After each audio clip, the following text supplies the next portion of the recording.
habits, rules, and form, counting steps in careful measures, trying to perform. They search through outer methods for strength they hope to gain, yet effort without awareness brings only modest change.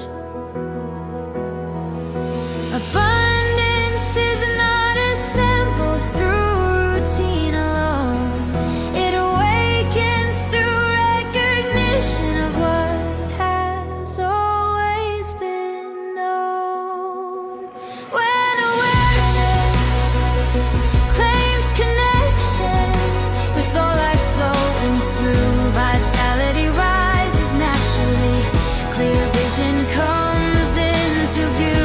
Movement regains its freedom, energy feels renewed, youthful strength returns through knowing what has always been true.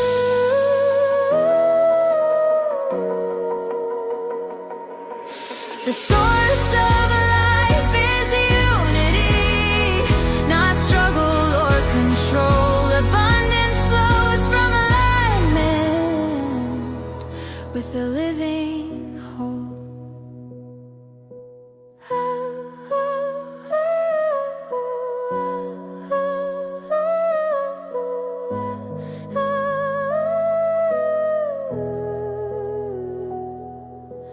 I affirm my connection to life in every way. From that knowing, strength emerges and vitality stays.